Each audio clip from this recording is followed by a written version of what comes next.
hopefully you pay your taxes. So this comment was left underneath a video. I'm talking about what I do with the profits that I get from my buy-to-let properties. I'm explaining that with the profits that I get from my buy-to-let properties, I use that money to pay for the stamp duty for the next property. So right now, I'm in the process of buying a new buy-to-let property. There's going to be some stamp duty that's coming up, 3,500 approximately. Got two separate bank accounts for my two separate buy-to-let properties. 3,500 is due in stamp duty, plus I need to pay for the solicitor's fees, was about between, say, 1,500 and 2 grand. I'm going to take the money from my buy-to-let properties, the profit, and pay for the stamp duty and the conveyancing. So it's going to come up to about 5,500 max.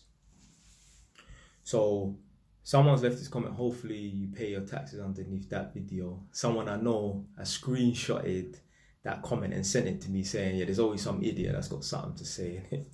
Yeah, no disrespect. I pay all my taxes.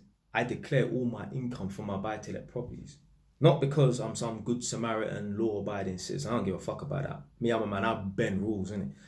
But the reason why I declare all of my income is so that it boosts up my yearly earnings.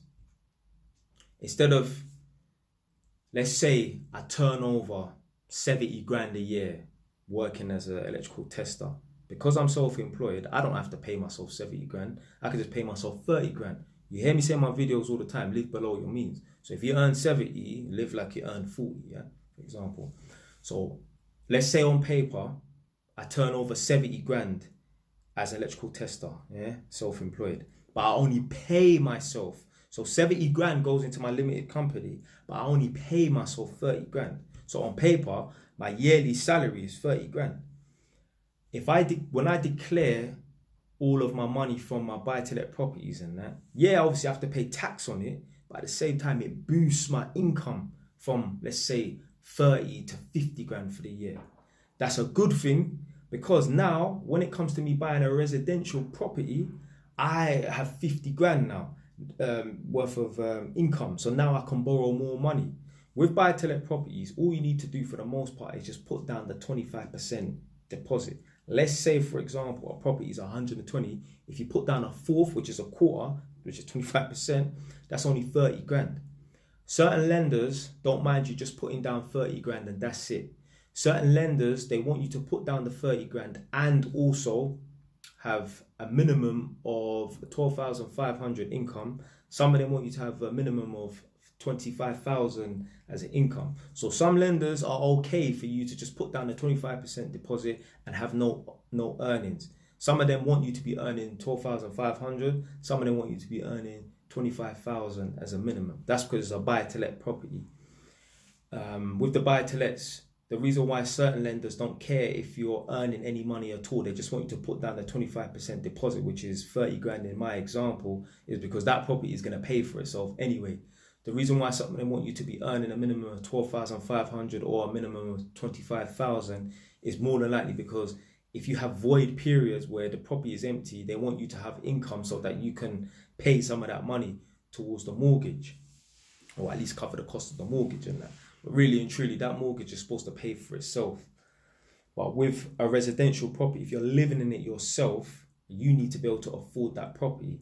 So it's all well and good turning over 70 grand in your limited company. If you're only paying yourself 30 grand, then, you know what I'm saying, like you're not earning that much on paper and they're not going to borrow you as much money. So obviously I pay myself whatever I pay myself for my limited company, plus paying myself and declaring the money that I get from my buy-to-let property boosts my earnings up.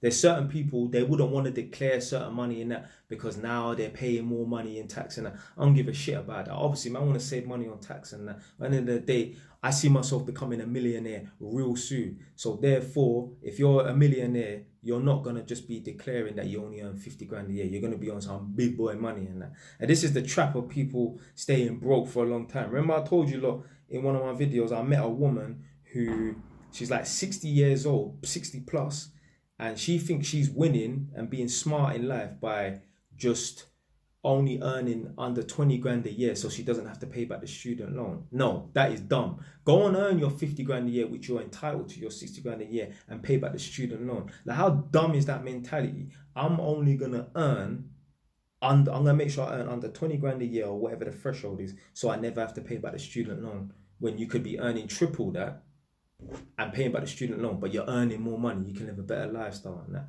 So there's certain people, they don't want to declare their earnings, they don't want to declare their income and that, because they think that they're winning, but really and truly you're hurting yourself in the long run. Because trust me, there's been times before where I couldn't get a mortgage on whatever property and that, when I looked into it, because I wasn't earning enough, I wasn't paying myself enough for my limited company. So now I pay myself a decent amount of money for my little limited company. Most of it is dividends as well. And some of these lenders are funny as well. Some lenders don't want you to just pay yourself 50 grand in dividends. They want you to pay yourself a salary and dividends as well. So all the different lenders have all different criteria and that. But just for the record, yeah, man does pay my taxes and I declare all my income, not because I'm a good Samaritan, law-abiding citizen and that. No, I declare my income so that I can boost up my earnings. So it will take me from, let's say I'm on 30 grand or 40 grand a year that I pay myself for my limited company, or if I add an extra 20 grand a year for my buy-to-let companies, now I'm on 50. So yeah, man, I make sure I declare all my money. So on paper, I'm earning more. Yeah, man, that's it, man.